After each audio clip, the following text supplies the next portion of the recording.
Yo, j'espère que tu vas bien, bienvenue sur cette nouvelle vidéo. Aujourd'hui j'ouvre un vlog lecture où on va parler de livres, comme d'hab. J'espère que tu vas bien, hein. J'espère que ton été commence bien. Si t'es en vacances, la chance. Si t'es pas en vacances, courage, on est grave ensemble parce que work. Les seules vacances qui arrivent là, c'est le pont du 14 juillet parce que mon entreprise ferme. Et encore si ça fermait pas, je pense que j'irai travailler parce que j'ai tellement de taf ces temps-ci. Je sais pas vous, mais moi, la période de l'été, en tout cas cette année, c'est pas du tout une période calme. C'est-à-dire que je charbonne. Vraiment, je charbonne. C'est chaud. Que ce soit au travail ou côté... à côté, je fais que travailler. C'est super fatigant même mentalement parce que tout le monde est dans un mood de vacances et toi t'es en mode non en fait les gars, non j'ai pas le temps, tu vois. Je sors pas, je fais que bon tu me diras je sortais quand même pas. Ah. Mais bon bref, en tout cas comment tu vas? J'espère que tu vas bien. Nouveau vlog, écoute, où est-ce que j'en suis pour mes lectures? Je viens de commencer une lecture mais avant ça je vais te parler d'un livre très rapidement que je n'ai pas encore chroniqué. Et j'ai un peu la flemme d'en faire une chronique spéciale. Donc comme je suis une flemmarde, je vais t'en parler en vlog. Hein. J'espère que tu m'en voudras pas. Je suis là, alors très rapidement parce que en fait je voudrais que ce vlog tourne autour plutôt de ma lecture que je viens de commencer. Donc je vais te parler de ce livre rapidement. Je verrai si ça vaut le coup de vous faire une vidéo spéciale dessus. Parce que c'est quand même un livre que j'ai bien aimé. Mais... voilà, je vais te le chroniquer rapidement. Donc tu... Oh, t'es malin. Alors, Vespertine de Margaret Rogerson, que j'ai fini de lire il y a déjà un petit moment, en tout cas plus d'une semaine. Franchement, je vais dire tout de suite j'ai aimé, mais en même temps avec cette autrice, je pense que personne n'est surpris que j'ai aimé. Alors, Vespertine, c'est une fantaisie dans la même, vraiment dans la même veine de ce qu'elle fait. C'est une fantaisie plutôt médiévale, mais dans laquelle on a vraiment, comment ça s'appelle, de la magie. On va suivre Artemisia qui suit un enseignement dans une sorte de couvent. Ça s'appelle pas le couvent. Si, c'est un couvent. C'est un couvent, mais j'ai oublié le nom qu'on lui donne spécifiquement. Pour devenir une sœur grise. Voilà, on est dans un monde où il y a des démons. Ce sont des sortes, c'est pas des démons, c'est des sortes d'esprits vengeurs. En gros, quand les personnes meurent, si elles meurent d'une certaine façon, entre guillemets violente, par exemple mourir de maladie, mourir assassiné, ou mourir de faim, etc. Tu peux devenir un type d'esprit en fonction de ta mort. Et du coup, ces esprits-là, ils peuvent faire forcément du mal. Et il y a une échelle d'esprits, jusqu'à les esprits les plus forts, en fait, qui sont super durs à contrôler, etc. Et il y a des personnes qui ont des reliques. Et en fait, ces reliques-là comportent l'esprit. C'est-à-dire que quand tu as, par exemple, une bague qui est une relique d'un esprit, je sais pas, du 4e ordre, bah en fait, l'esprit est enfermé dedans et puis tu peux te servir de la force de cet esprit-là pour faire certaines choses ou pour tout simplement défendre ta patrie dans des guerres ou des trucs comme ça. Il va se passer quelque chose, c'est-à-dire que son couvent va être attaqué de façon très bizarre d'ailleurs et elle n'aura pas d'autre choix que d'accepter entre guillemets qu'un esprit supérieur d'ordre 5, qui est le pire, qu'il rentre en elle, tout simplement. Et puis du coup, elle va devoir se débrouiller pour sauver les gens. Et puis, spoiler alert, même si ça n'en est pas un, forcément, vu qu'elle est possédée, entre guillemets, en tout cas, elle cohabite dans son corps avec un esprit, elle va devenir, entre guillemets, l'ennemi numéro 1. Parce que il faut l'arrêter et que forcément tout le monde se dit elle peut pas le contrôler, etc. Et du coup, on va la suivre. Déjà dans l'élucidation, je sais pas si ça se dit, mais elle va essayer d'élucider le mystère de toutes les attaques qu'il y a dans les couvents, etc. Et elle va aussi essayer tout simplement de, je sais pas, de faire chemin avec l'esprit qui est en elle, en se demandant est-ce que je l'exorcise, est-ce que je le détruis, qu'est-ce que je fais. C'est trop bien. C'est trop bien. Et les gars, en fait, le personnage que j'ai préféré, le personnage le plus intéressant de c'est l'esprit en question. Il s'appelle Rathanael, je crois de mémoire. Et il est sassy, il est péri, il est... Oh, il a un de ses sarcasmes, un de ses humours noirs. En fait, non, vraiment, il a grave du répondant cet esprit. Et c'était grave intéressant parce que c'est particulier déjà, c'est des dialogues internes dans sa tête, tu vois, où l'esprit, la personne avec laquelle elle parle n'a pas de corps. Donc en fait, les sensations sont décrites de façon assez particulière pour montrer que, ok, il est dans son corps, mais il sent pas les sensations comme elle le sent sur son corps. Et voilà, c'est un peu ça l'histoire. Franchement, j'ai aimé. j'ai aimé. Je saurais pas dire si j'ai aimé plus ou moins que Sorcerer Thorn par exemple, parce que je pense que Sorcerer Thorn ça a une place spéciale dans mon cœur parce que c'est le premier livre de cette autrice et que c'était un peu une fantaisie genre doudou qui fait le taf. Je dirais toujours, hein, Margaret Rogerson, je ne trouve pas que c'est une autrice qui va sortir des sentiers battus, pardon, qui va sortir des clichés, enfin, même s'il n'y a pas énormément de clichés comme on le dit aujourd'hui. Et elle va reprendre des schémas qui existent, elle va faire des fantaisies un tant soit peu classiques, mais en fait, elle le fait très bien et elle le fait avec un petit twist qui est propre à elle et avec une très très belle écriture et du coup, pour moi, ça vaut carrément le coup. Donc, je vais pas venir vous dire c'est la fantaisie du siècle, lisez-la, etc. Mais ce que je peux vous dire, c'est que en fait, quand tu veux pas prendre de risques, c'est ça le truc, quand tu veux pas prendre de risques et que tu veux lire des livres qui vont être bons, juste des fantaisies qui vont être correctes, pour moi c'est l'autrice vers qui il faut se tourner quoi, parce que j'ai rien à dire de ce point-là. Alors c'était tout pour Sorcerer Thorn, non pour Vespertine, et maintenant je vais te parler, enfin je vais t'annoncer le livre qui va être un petit peu le sujet de cette vidéo. Franchement si tu te poses des questions sur ma coiffure, s'il te plaît, fais comme si t'avais pas vu, hein. On est, ni toi ni moi ne sommes au courant de ce qui se passe là-haut. Anyway, qu'est-ce que je disais? Oui, tu auras déjà lu au titre, parce que je pense que je le mettrai dans le titre. Actuellement, il y a une lecture commune avec Despoils. Donc, il y a Déborah, je crois, il y a Diane aussi, il y a Gloria, et je suis pas sûre de qui d'autre. Peut-être Catherine, je suis pas sûre. Mais en tout cas, dans le Discord de Despoils, on se regroupe pour faire de façon mensuelle des lectures communes. Je sais pas si j'ai le droit, mais je vais essayer de mettre un lien dans la barre d'infos si vous voulez rejoindre le Discord de Déborah. Il est tenu par Déborah de Despoils. Je mettrai aussi le lien de sa chaîne en barre d'infos. Et ce mois-ci, on va lire un classique de la science-fiction. On va lire La parabole du semeur de Octavia E. Butler. Je te mets la couverture ici parce que moi je vais le lire en e-book. Je ne l'ai pas acheté. Enfin, pas acheté en physique en tout cas. Mais du coup voilà, j'ai commencé, je suis à l'équivalent de 5 pages je crois. Franchement c'est particulier pour l'instant, j'ai vraiment quasiment rien lu et je viens vous faire genre comme si c'était une revue, je sais. Mais c'est déjà particulier, Le personnage principal déjà est une hyper empathe, je crois que c'est comme ça qu'ils le disent, elle a de l'hyper empathie. Et elle ressent littéralement le mal ou la joie que les gens autour d'elle ressentent. Et on est dans un monde post-apocalyptique aux États-Unis du coup. Pour l'instant je sais pas ce qui s'est passé parce que je vous avoue que je n'ai pas relu le synopsis. Je crois que j'ai dû le lire il y a des mois et des mois et puis quand on a annoncé la lecture commune je me suis dit je vais rentrer sans relire, donc je vais vous dire ce que j'en sais. Ce qui est sûr c'est que je vais pas vous spoiler parce que je suis à 5 pages frère, donc qu'est-ce que tu veux que je te spoil? Mais on est dans un monde post-apocalyptique où il y a beaucoup de junkies, où il y a beaucoup de sans-abri, où ils sont obligés de mettre des murs autour des quartiers ou des maisons pour pas qu'on vienne leur casser et leur brûler leur maison.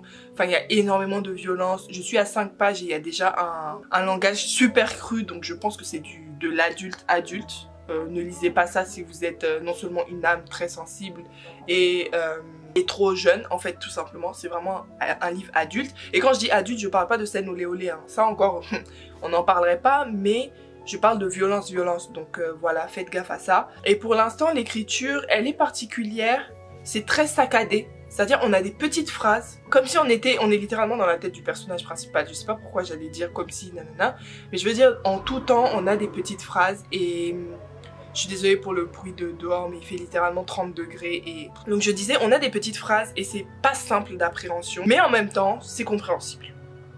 Donc pour l'instant, je vais continuer. Je peux pas vous dire que j'aime, je peux pas vous dire que j'aime pas. Je suis juste dans la phase de découverte. En même temps, j'ai 5 pages. Mais du coup, dans ce vlog-ci, c'est de ça qu'on va parler. Voilà. Et si tu apprécies mes vidéos, si déjà tu es arrivé ici et que tu aimes bien ce que tu vois, ce que tu entends, n'hésite pas à me laisser un petit commentaire pour me le dire. Et bref, je rigole, mais n'hésitez pas forcément à laisser un commentaire, à vous abonner surtout, à laisser vos pouces en l'air et à partager autour de vous. Et moi, je te dis à tout à l'heure pour un nouvel update quand j'aurai peut-être un peu avancé. Je vais essayer d'avancer au moins à 20% hein, parce que je vais pas venir te faire des updates chaque 5 pages. Ça vaut pas le coup. Hein? Allez, à tout de suite.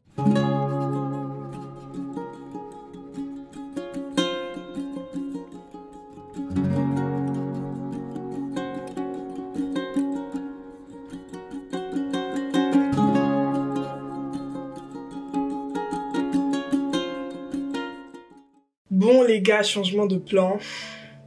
On est une semaine après le début de ce vlog, enfin après le premier plan que je vous ai filmé. Et je suis tombée malade en temps, j'ai le Covid actuellement depuis mercredi dernier, soit le 13 juillet. Et ça m'a vraiment mise par terre. Je sais pas c'est la quatrième fois que j'ai cette maladie, mais à chaque fois que je l'attrape, il y a peut-être eu une ou deux fois où je l'ai eu, j'étais sûre de l'avoir et en fait j'avais pas des symptômes de ouf. Mais là, c'était vraiment chaud. Dites-vous, je suis en arrêt maladie alors que ça n'arrive quasiment jamais.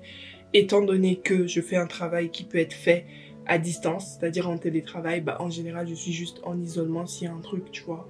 Ou alors je reste chez moi juste pour pas avoir à prendre les transports. Du coup je suis malade et je vous avais dit que j'allais lire La parabole du semeur de Octavia E. Butler et je l'ai mis complètement en pause. C'est un livre qui est un petit peu dur, quoique je pense que je ne suis pas arrivée à la partie la plus dure, mais en fait je sais parce que j'en entends tellement parler, c'est un classique. Et c'est vrai que dès le début c'est assez cru. Et ouais, je l'ai mis en pause parce que je me suis dit, j'y arrive pas. Et c'est vrai qu'à ce moment-là, en fait, j'arrivais pas à lire, tout simplement. C'est à peine si j'arrivais à lire un épisode de Webtoon, vraiment, j'y arrivais pas à lire. Et entre-temps, j'ai commencé un autre livre qui n'était peut-être pas le meilleur choix. Enfin, j'aurais peut-être pas dû commencer un autre livre parce que du coup, j'ai complètement mis de côté La parabole du semeur. Ce qui est dommage, c'est clair et net que je ne serai jamais à jour dans cette LC et qu'elles vont finir le livre sans moi parce que je me sens toujours pas d'attaque pour le reprendre. Et puis surtout, je suis pas à fond dans le livre que je lis actuellement, mais bon voilà. J'ai réussi à bien l'avancer. Il faut dire que c'est un livre aussi beaucoup moins poussé et fourni que La parabole du semeur. Donc ça glisse un peu plus facilement quoi. Bref, je suis en train de vous teaser le livre. En fait, c'est Cinderella is Dead. Je sais pas si ça a été traduit en français, mais moi je lis l'e-book en VO. Je sais pas comment s'appelle l'autrice, laissez-moi regarder. Cinderella is Dead de qui? Qui a écrit ça? Donc je vous aurais mis la couverture de toute façon pour vous donner un petit peu le pitch.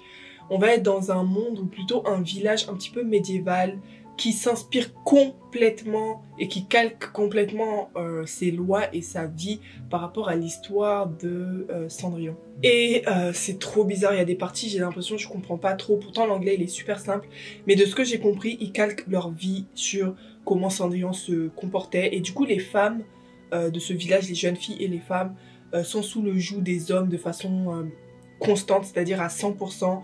Par exemple, quand tu as une famille, c'est l'homme, le maître de la maison, et il a le droit sur tous les membres de sa famille, quoi. Enfin, c'est pas interdit de battre sa femme, ses enfants, etc. Ils peuvent renier leurs enfants ou leurs femmes si elles ne suivent pas les règles selon l'histoire de Cendrillon. Mais genre Cendrillon, en fait, est mort depuis, je crois, 200 ans. C'est une sorte de mythe, mais soi-disant qui a existé. Et du coup, ils vivent en fait sous le... Je sais pas, par exemple, les femmes doivent avoir certaines manières et doivent être... élégante tout le temps, fine, ne pas trop s'imposer, etc. Se battre tous les jours, espérer qu'un homme les choisisse. Donc en fait, déjà, la règle, parce que le personnage principal qu'on suit a 18 ans, elle s'appelle Sophia. Et en fait, à 18 ans, il y a un bal qu'ils font chaque année. Et à partir de 18 ans, les femmes y vont, les jeunes filles y vont plutôt. Et elles ont le droit d'aller 3 fois. Et en fait, elles y vont pour que des hommes les choisissent.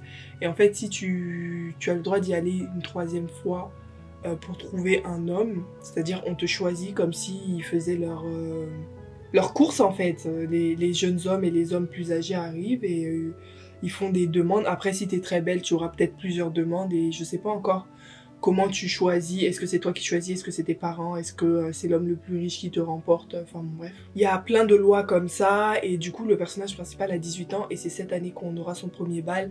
Et c'est dit dès le début, donc c'est pas un spoil, elle est lesbienne. En tout cas, elle... Non, je pense pas qu'elle soit bi, parce que clairement les hommes l'intéressent pas du tout.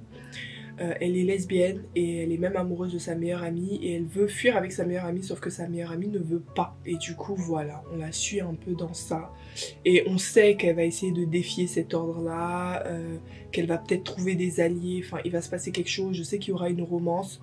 Je suis en train de me dire que la romance sera peut-être pas avec sa meilleure amie là, du coup. Enfin c'est pas sûr, hein. Ça se trouve c'est elle, mais je suis seulement à 20% du livre et je dois vous dire, je suis pas à fond dedans. mais c'est beaucoup plus simple que ce que j'essayais de lire juste avant. Du coup, ça passe. Mais pour autant, pour l'instant, ça ne me convainc pas.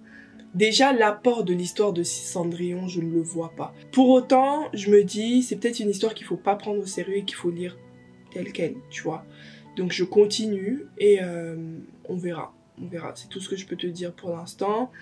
Là, je rentre de la bibliothèque rapidement. C'est vrai, je suis malade, je suis pas censée sortir. Je suis désolée, mais il fallait vraiment que je fasse un tour. De toute façon, tous les jours, je suis censée sortir, prendre l'air. C'est bon pour ma santé. Et là, bah, il suffit de mettre un masque. Et je suis juste allée emprunter quelques livres et surtout rendre des livres qui arrivaient à échéance à ma bibliothèque. J'en ai emprunté 3. Je sens que je vais vous en reparler bientôt parce que l'été va finir bientôt. Laura va être contente hein, si tu passes par là. Et ça va être la saison un peu spooky, un peu automnale, un petit peu...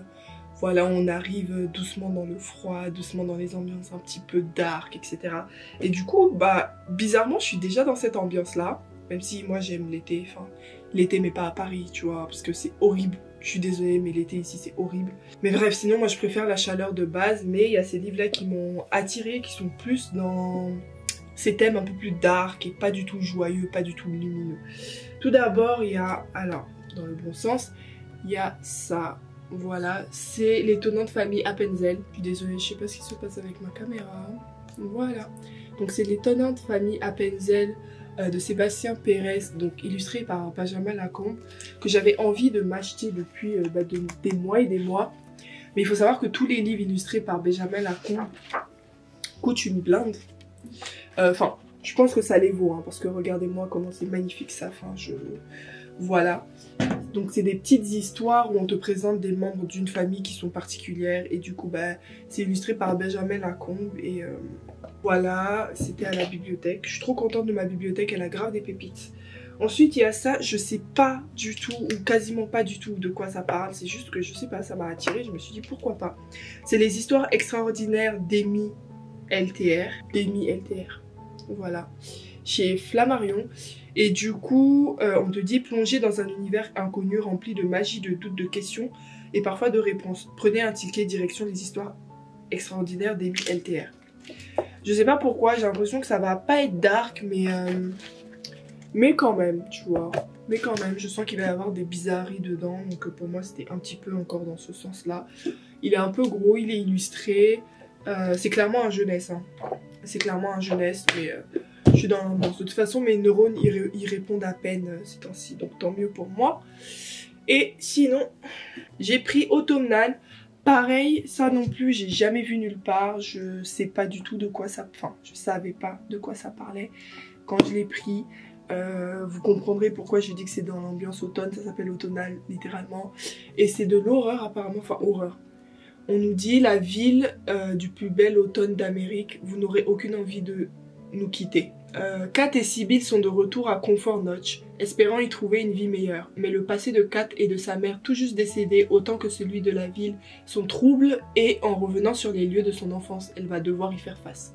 Et il y a un blurb qui dit définitivement l'un des meilleurs romans graphiques d'horreur. Donc voilà, c'est un petit peu ça l'ambiance. Pareil, c'est un roman graphique. Voici les dessins. C'est des dessins qui feraient presque BD pour moi. Enfin... Pour moi, ça c'est une BD quoi. Enfin, c'est pas, je vois pas le côté roman dans roman graphique, mais bon, voilà, c'est un peu ça que j'ai pris à la bibliothèque. Je suis plutôt contente. Je vais du coup mettre de côté toute ma pile à lire pour lire ça, en même temps que Cinderella is Dead. Et puis voilà, je vais vous laisser pour cette partie. Hein. J'espère que quand je vous reviendrai, j'aurai fini au moins un livre. Mais ces temps-ci, je vous avoue que c'est compliqué. C'est compliqué parce que déjà je m'attendais pas à tomber malade, mais en même temps qui s'attend à tomber malade? Mais j'ai énormément de travail, c'est à dire que là je suis en arrêt maladie et bah, je travaille quand même parce que je sais que si je me permets de vraiment pas travailler ça va me retomber dessus, donc je travaille quand même. En plus j'ai commencé un nouveau projet avec l'école qui est sur la conception d'un système embarqué pour les voitures autonomes. Donc c'est la partie segmentation des images pour reconnaissance en fait des différentes parties qui sont acquises sur une voiture autonome. Peut-être que je vous parle chinois là, je sais pas, mais ça me paraît... j'ai l'impression de bien vulgariser la chose. Bref, en tout cas, je suis à 100% dans le travail ces temps-ci. J'ai pas le choix. Il faut. En plus, je suis dans une phase où l'entreprise dans laquelle je suis, je sens qu'elle veut me garder. Et du coup, c'est un peu la phase où il faut... C'est le dernier sprint où il faut vraiment faire ses preuves, tu vois. Et ensuite, éventuellement, négocier son salaire. Du coup, voilà, j'ai pas intérêt à lâcher tout ça. Mais c'est pas simple. Sinon, j'espère que ça va bien. Et puis, je vous dis à tout de suite pour toi et pour moi, sûrement dans quelques jours parce que je suis très lente dans mes lectures. Donc, je m'attends pas à finir tout ça d'ici peu. Allez, ciao!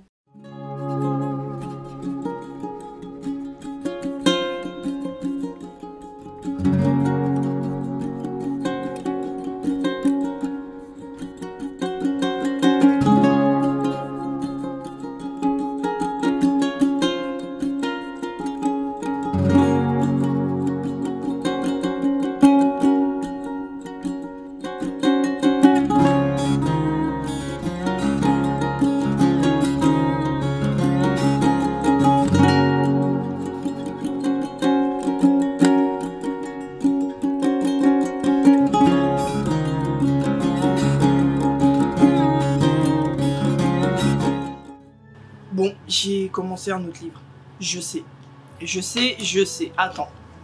J'éteins mon ventilo, mon super ventilo réfrigérateur, pas vraiment. Quel plan magnifique, n'est-ce pas? On part en roue libre dans ce vlog.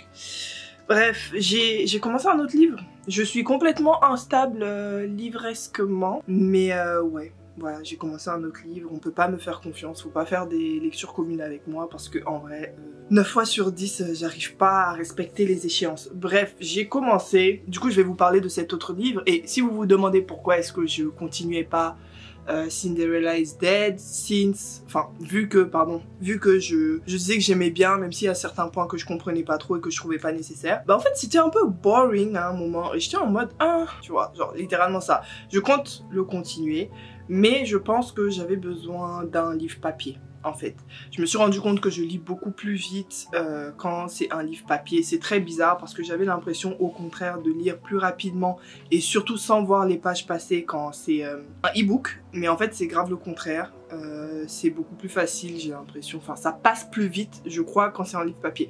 Bref, en tout cas j'ai changé et j'ai commencé sur un coup de tête Merciful Crows de Margaret Owen. Donc c'est le tome 1, La voleuse d'os, sachant que je crois que c'est une duologie, enfin en tout cas qu'elle est finie parce qu'elle a été ça a été publié depuis 2020, non c'est faux. Je crois que ça a été 2019. En tout cas, le livre pour la première fois en anglais, c'est depuis 2019 et je sais plus, c'est peut-être 2020 que ça a été publié en France.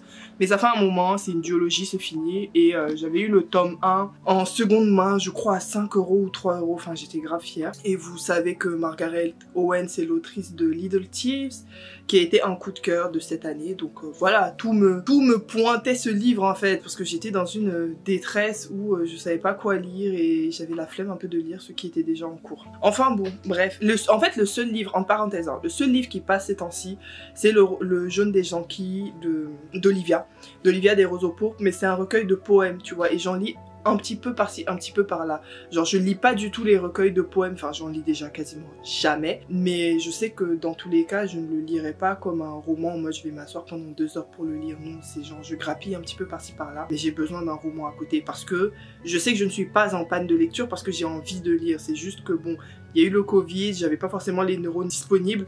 Et bizarrement après je m'ennuyais très facilement dans mes livres, donc non, j'avais besoin d'un livre papier. Donc Merciful Crows, de quoi ça parle? Déjà c'est une fantasy, donc on repart dans mon domaine, je dis ça, j'allais dire on repart dans mon domaine de prédilection, mais en fait Cinderella is Dead c'est de la fantasy aussi en vrai. Et l'autre comment ça s'appelle déjà, La parabole du semeur, par contre c'est de la SF, mais bon c'est pas extrêmement éloigné du domaine de la fantasy non plus.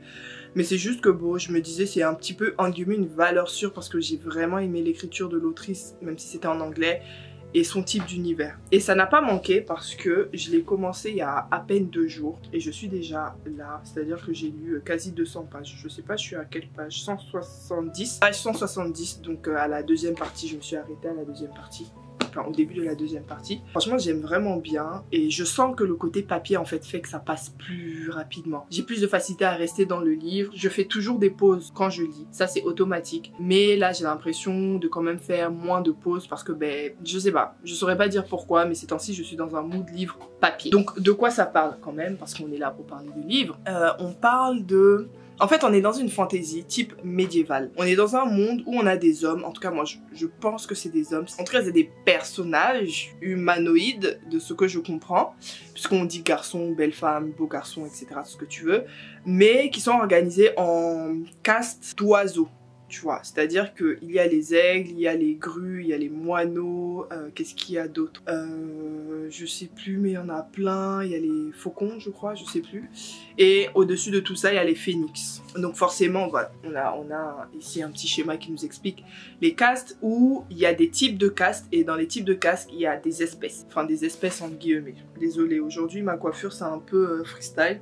Je me suis fait des petits twists, mais comme j'ai les cheveux super fins, comme tu peux voir, ça change du volume que j'ai d'habitude. Même moi, j'ai l'impression d'avoir une grosse tête. Enfin, j'ai une grosse tête. Anyway, on a des castes, et dans chacune des castes, il y a des types d'oiseaux. C'est pas des oiseaux, c'est des hommes, mais quand même, tu vois, le nom de leur caste et leur don de naissance, en fait, dépend des oiseaux. Donc, par exemple, les aigles, le don de naissance, c'est le sang, et en fait, c'est des combattants, c'est des chasseurs, en fait. Ils se battent très bien. Il y a quoi d'autre? Le phénix, forcément, le don de naissance, c'est le feu. Le pan, le don de naissance, c'est le charme, c'est-à-dire qu'ils plaisent, ils sont toujours beaux, etc. Super charmants, tout ce que tu veux. Donc c'est un peu ça. Désolée pour le bruit, hein. J'ai éteint mon ventilo, mais impossible de fermer la fenêtre cette fois-ci. C'est vraiment horrible, il fait super chaud en région parisienne.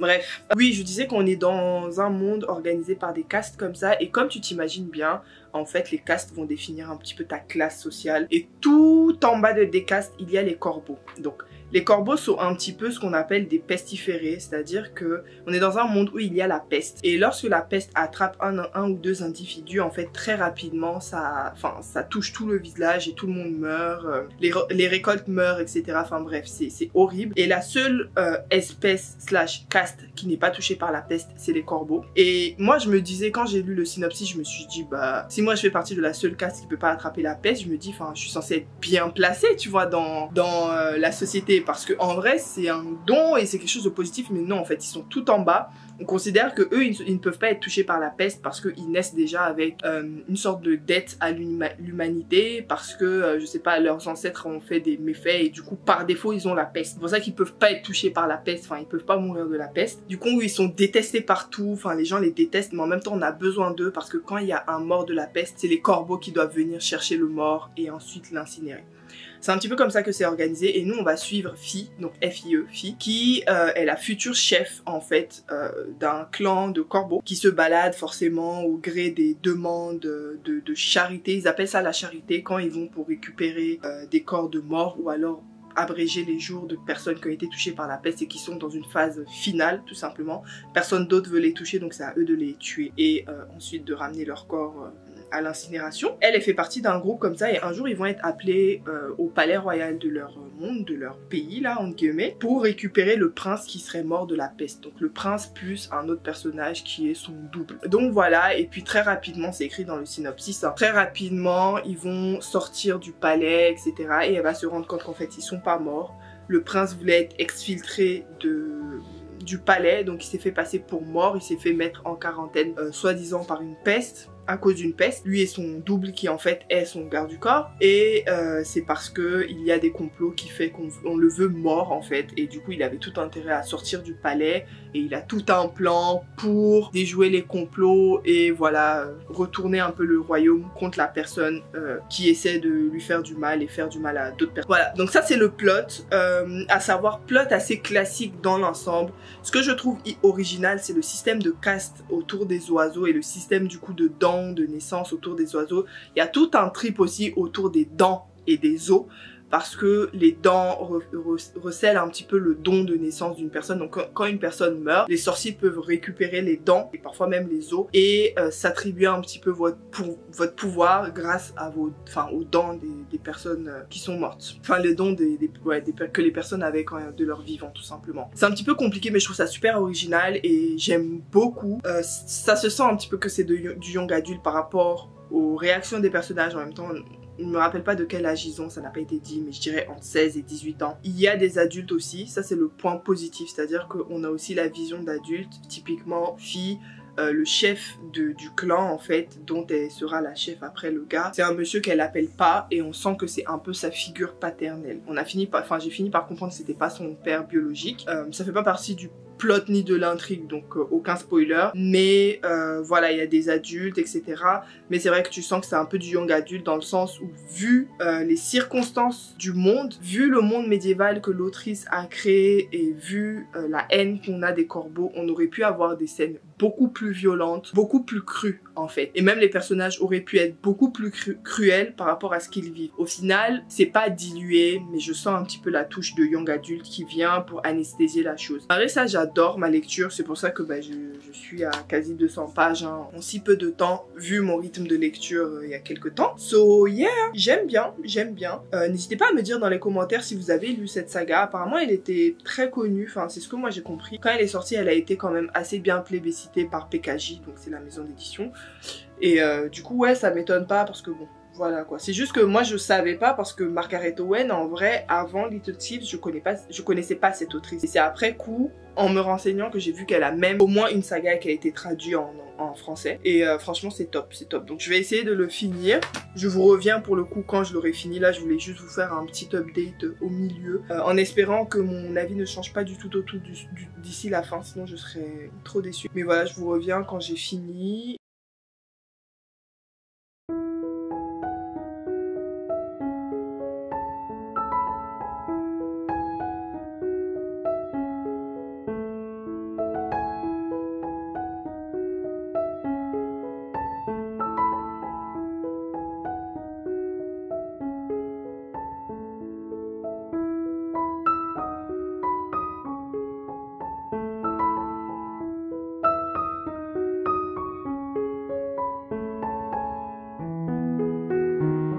Les gars, j'ai fini non pas un livre, mais plusieurs.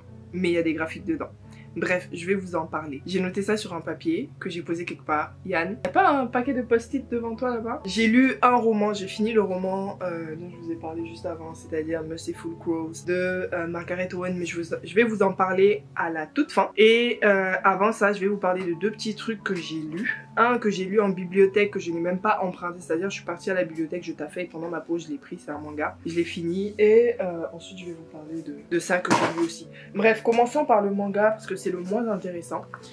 Donc je vais mettre l'image, hein, comme je vous ai dit, je l'ai même pas emprunté donc je l'ai pas physiquement.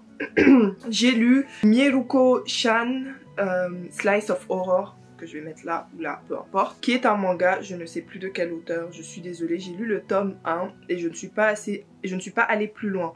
Je ne sais pas s'il y a plusieurs tomes, mais bon voilà, ça m'a intéressée très certainement parce qu'il y avait écrit Slice of Horror sur la couverture. Et pour le synopsis, on va suivre Mieruko-chan, qui est une jeune fille, lycéenne je crois, pas collégienne mais plutôt lycéenne, qui un jour elle va se réveiller et elle voit un peu des sortes de spectres, de fantômes de personnes un peu partout. C'est-à-dire elle a l'impression qu'elle est la seule à les voir, elle ne comprend pas. Ils sont tout le temps de plus en plus horribles. Si je trouve des images sur internet, je vais vous les mettre là pour que vous voyez un petit peu le style, parce que c'est vrai que d'habitude les mangas je vous les montre un peu le style graphique et ce qu'on peut retrouver.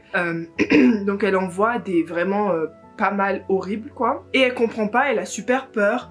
Mais voilà quoi, enfin on suit sa vie, c'est-à-dire qu'à partir du moment où elle se réveille et elle se rend compte de ça, on suit sa vie et puis c'est tout. Et en fait j'ai pas trop kiffé parce que pour moi il y avait beaucoup de potentiel par rapport au chara design des monstruosités, mais il n'y a pas vraiment d'histoire. C'est vraiment, quand on te dit slice of life, c'est slice of horror. Vraiment pour le coup le titre il n'a pas menti, c'est une sorte de slice of life où tu suis sa vie. Depuis le moment où elle a commencé à les voir, elle se demande mais pourquoi je les vois, peut-être que demain je vais me réveiller, je vais plus les voir et puis en fait elle les voit. Elle essaie de les ignorer dès le début pour qu'ils la laissent tranquille parce que effectivement si elle se dit direct, s'ils savent que je les vois, ils vont pas me lâcher etc. Déjà Chose que moi j'ai trouvé très bizarre, c'est qu'elle le prend super bien. En fait, elle crie pas d'horreur la première fois qu'elle les voit, ou les premières fois où elle, par exemple, elle ouvre son casier à l'école, elle en voit un, elle part pour se coucher dans son lit et elle soulève la couverture, elle en voit un, sachant que c'est des créatures que j'ai appelées fantômes parce qu'elle peut les traverser, et a priori tu comprends que c'est peut-être des personnes qui sont mortes dans des conditions vraiment pas top en fait, tout simplement. Donc on va dire que c'est des fantômes, tu vois. Mais dès le début, elle sait comment se comporter avec eux, c'est-à-dire les ignorer. Et je me dis, mais je sais pas, moi lycéenne, je vois ça, j'ai deux réactions. Premièrement, je crie, je pleure, j'en parle à quelqu'un parce que elle directement elle le cache à tout le monde, genre que ce soit ses amis, sa famille, peu importe qui, son meilleur ami, enfin sa meilleure amie, elle leur cache tout, mais moi j'en parle en fait parce que je sais pas ce qui se passe, je leur demande s'ils voient aussi les mêmes choses que moi. Et deuxième réaction que je vais avoir, c'est que forcément je vais essayer de parler à ces choses en fait, parce que elles sont là, elles me regardent, elles me dérangent, je vais me dire wesh, est-ce que je suis censée vous parler en fait, qu'est-ce qui se passe? Bref, en tout cas elle dès le début, c'est pas en mode elle a une mauvaise expérience avec eux et elle décide de les ignorer, non. Dès le début elle se dit il faut que je les ignore, pour moi ça n'a aucun sens. Et à part ça, le côté slice of life ne m'a pas spécialement plu, donc j'irai pas plus loin. Je sais pas s'il y a une suite qui est déjà sortie d'ailleurs, parce que c'était une nouveauté de la bibliothèque, et ma bibliothèque en général elle a les sorties assez rapidement. Donc si ça se trouve il n'y a pas d'autre tome qui est sorti. Ouais, voilà, je recommande pas particulièrement. J'ai aussi lu L'étonnante famille Appenzell de Sébastien Pérez, illustré par Benjamin Lacombe, dont je vous ai parlé au rush juste avant. Je vais vous remontrer des petites images. Donc c'est les dessins de Benjamin Lacombe. Je pense qu'on connaît un petit peu tout ça, même si on n'a jamais lu ses œuvres. C'est un illustrateur, auteur-illustrateur qui est extrêmement connu. Donc voilà. Qu'est-ce que j'en ai pensé? Bon, déjà pour le synopsis, il n'y a pas vraiment de synopsis pour ça. C'est vraiment une sorte de, je sais pas comment on appelle ça, mais portfolio de famille. Chaque double page en fait va nous présenter un caractère, enfin un personnage de la grande famille Appenzell. Au début, enfin non, à la toute fin plutôt, on a pas le trombinoscope, mais j'ai oublié qu'on l'arbre généalogique de la famille, on l'a à la toute fin. Et on nous explique en fait dans chaque double page qui est chacune des personnes, quelle est entre guillemets sa particularité et des petites parties marquantes de sa vie. Et puis on nous raconte ça à partir des yeux de, comment elle s'appelle, j'ai oublié son nom, Victoria, je crois qu'elle s'appelle Victoria Appenzell, ouais, Victoria Appenzell, qui nous dit qu'en fait elle a reçu toutes ces photos de sa grand-mère, Eunice, je crois, Appenzell, qui lui a dit il faut que tu connaisses Eugénie Appenzell, qui lui a dit ouais il faut que tu connaisses ta famille un minimum, etc. Et du coup c'est comme si elle feuilletait les photos et puis nous on est avec elle et il y a un petit texte d'elle en fait qui nous explique qui était cette personne, etc., etc. Et puis c'est tout. Donc il n'y a pas d'histoire, on a juste vraiment l'arbre généalogique d'une famille avec des petits pans de leurs histoires, etc. Pour être très franche avec vous, j'ai apprécié. Forcément, c'est dur de ne pas apprécier avec des illustrations aussi belles. Ça se lit forcément très vite, hein, parce que c'est pas très épais, voilà. Donc j'ai apprécié, mais c'est vrai que je l'aurais pas acheté de moi-même parce que, bah, de toute façon, ça fait partie de la catégorie des beaux livres, vous voyez. Vraiment, ça fait partie des catégories des beaux livres. Mais c'est vrai que moi, j'ai un peu du mal lorsque, à l'intérieur du livre, il n'y a pas une histoire conséquente, profonde et dans laquelle je pourrais me replonger. Voilà. Maintenant, je vais vous parler de Merciful Crows. Avant de te parler de Merciful Crows, je vais te parler de nouveaux livres qui ont rejoint ma bibliothèque. Et je vais finir sur Merciful Crows. Comme ça, on finit sur un point positif. Voilà. Je viens déjà de te spoiler mon avis sur le livre. Mais bon, bref. Dernièrement, j'ai reçu un livre des éditions Gulfstream. Regardez toutes les courbettes que je fais pour récupérer mon livre. J'ai reçu Nelly et Phileas, que je ne pense pas vous avoir déjà vu, le tome 2, pardon, vole à l'exposition universelle, donc de... C'était qui l'autrice? Roselyne Pendule, pardon. Donc si vous vous rappelez, j'avais lu le tome 1, je vous en avais parlé d'ailleurs en vlog de mémoire, et je vous avais dit que j'avais trop aimé. Donc c'est un livre jeunesse où on va suivre Nelly et Phileas. C'est une saga jeunesse dans laquelle on va suivre Nelly et Phileas. Phileas qui est inspiré de Phileas Fogg et Nelly qui est inspirée de Nellie Bly, la célèbre journaliste. Voilà, et du coup, c'est une saga où les deux vont se rencontrer et vont, en guillemets, résoudre des enquêtes ensemble. C'est vraiment jeunesse, je vais pas vous mentir, on le voit un petit peu à la mise en page aussi. Mais j'aime trop. J'aime trop, je crois que c'est à partir de 9 ans, question âge. Mais moi, je kiffe de ouf, je me suis attachée au personnage et j'avais trop hâte. Du coup ben je pense que je vais le lire vraiment incessamment sous peu. Et comme le titre, le sous-titre vous le dit, c'est-à-dire vol à l'exposition universelle, ce tome là se passe à Paris pendant une exposition universelle et du coup bah voilà. Sachant que le tome 1 se passait à Londres pendant les crimes de... comment il s'appelle là, Jack l'Éventreur je crois. Enfin bon bref. Et deuxième livre que j'ai acheté cette fois-ci sur un coup de tête, je sais pas si c'est une bonne chose mais ouais franchement je regrette pas jusque là. Et puis il va pas forcément rester à la maison, je sais pas, je pense qu'on va l'offrir avec Yann mais pour l'instant il est là donc on va le lire. C'est les énigmes de Sherlock Holmes, 150 énigmes à résoudre inspirées du plus grand détective du monde. Et à l'intérieur on a des pages comme ça avec des énigmes. On a toute une première partie où ça va être des énigmes avec des petits schémas, des petites images pour nous expliquer l'énigme. Et de ce que j'ai compris à la toute fin, ça va être les résolutions des énigmes. Je crois qu'il n'y a pas écrit l'âge, je sais pas, j'ai pas assez cherché, mais je pense que vous pouvez l'offrir à vos ados. Hein. Enfin, pour moi c'est vraiment typiquement un livre facilement offrable, qui peut faire plaisir à n'importe qui. Donc n'hésite pas, je sais plus combien on l'avait payé, 14,95 €, donc 15 €. Pour la qualité, je pense que ça vaut le coup. Après, c'est vrai que si ça vous intéresse pas du tout ce genre de truc, bah passez votre chemin. Mais franchement, moi je pense qu'on va le lire et résoudre les énigmes avec Yann et après on va l'offrir à quelqu'un dans notre entourage, c'est sûr. Et dernière chose que j'ai, que je n'ai pas reçu mais que je n'ai pas payé non plus et je l'ai pris vraiment genre petite anecdote, mais quand je l'ai pris Yann m'a regardé en mode tu fais quoi là? Tu fais quoi là madame?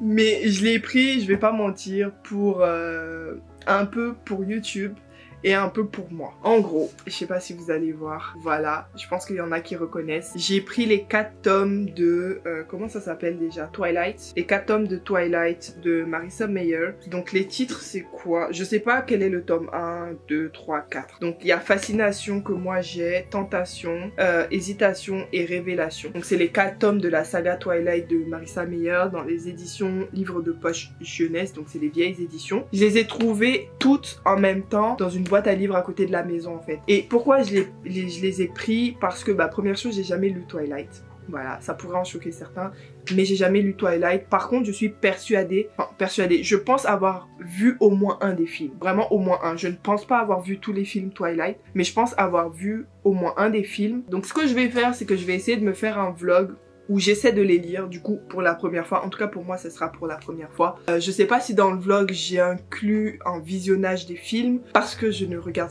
vraiment pas trop la télé et si ça ne me plaît pas je sais que je pourrais pas finir le film. Genre j'ai littéralement plus de facilité à finir un livre qui ne me plaît pas qu'une série qui ne me plaît pas. Enfin une saga qui ne me plaît pas qu'une série qui ne me plaît pas. Donc c'est pas sûr que j'inclus les films, mais je vais essayer de faire un vlog où je lis ça pour la première fois et on va tous rigoler ensemble hein, parce que je pense que je vais crincher de ouf. Ou alors si ça se trouve je vais grave fangirler parce que ok ça sera un petit peu cliché mais ça va être grave fun tu vois, parce que en vrai je suis pas super dure avec les livres, hein, je vais pas vous mentir. J'ai tendance à me dire écoute, tant que je passe un bon moment, je m'en fous un peu si ça vole pas haut. Voilà, c'était tout pour mes réceptions et maintenant on va parler enfin. Ce vlog aura été un petit peu loin. On va parler de Merciful Crows de Margaret Owen que j'ai terminé littéralement hier, je crois. Donc il est édité chez PKJ, c'est une duologie, donc ça c'est le tome 1. Et il me semble que je vous avais déjà fait le synopsis au dernier rush, donc je ne vais pas le refaire. Directement mon avis, franchement j'ai aimé. J'ai aimé ce livre, mais je pense que ça aurait pu être encore mieux que ce que ça a été. C'est dur le français, c'est la fin de la journée. Mais je pense que ça aurait été mieux et je m'explique. En fait, les personnages sont plutôt bien développés, mais ils restent un peu trop dans le young adult pour moi. C'est-à-dire que l'histoire était assez dark pour en faire de l'adulte. Mais je crois que l'autrice a voulu faire du young adulte. Donc en fait, déjà la romance, il y a une romance là-dedans. La romance a été très young adulte. Bon, il y a toute une grosse partie, enfin grosse. Je dirais une 50aine de pages quand même où tu ressens bien la romance. Moi en tout cas, je l'ai senti passer. Elle était pas chiante, mais elle distrayait du plot principal, sachant que c'est un livre où il y a quand même des choses dark qui se passent, où contrairement à Little Thieves, genre plutôt pire que Little Thieves, Les personnages risquent de mourir chaque seconde limite. Enfin, c'est vraiment chaud pour sur leurs fesses. Et du coup, quand la romance arrive, t'es en mode les gars, je pense que vous avez autre chose à faire en fait. Je sais que voilà, il y a les hormones, mais moi à votre place, ouais, je m'occuperai pas trop de ça, tu vois. Et ça, c'est la partie young adulte du livre qui m'a pas trop plu. Mais à part ça, franchement, le plot il est assez original dans le sens où le fait d'être dans des castes qui sont représentés par des oiseaux, qui ont des dons, qui ont un lien avec ces castes d'oiseaux, c'est très intéressant. Il y a des choses dures qui s'y passent. Tout ne se passe pas très bien pour le personnage principal, pour les personnages principaux. Ils risquent vraiment leur vie. Il y a des moments où tu te dis, c'est un peu chaud sur leurs fesses, qu'est-ce qui va se passer?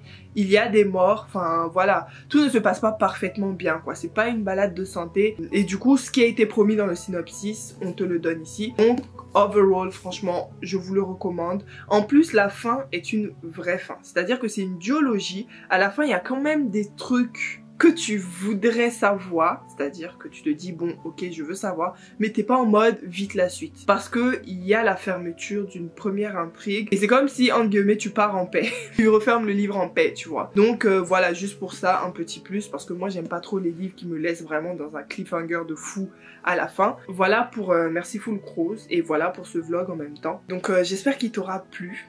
Voilà, moi je vais te laisser maintenant. Encore une fois, je t'ai présenté plutôt des bonnes lectures. J'espère qu'il y en aura qui t'auront donné envie, notamment soit, même si j'ai critiqué un peu, mais quand même, L'étonnante famille Appenzell que je recommande, franchement, qui est vraiment pas mal. Et Merciful Crows qui est pas mal. Bon, on va pas parler de la parabole du semeur, hein. Je pense que vous aurez compris que j'ai fail sur la lecture commune, clairement, alors que je kiffais moi-même le livre.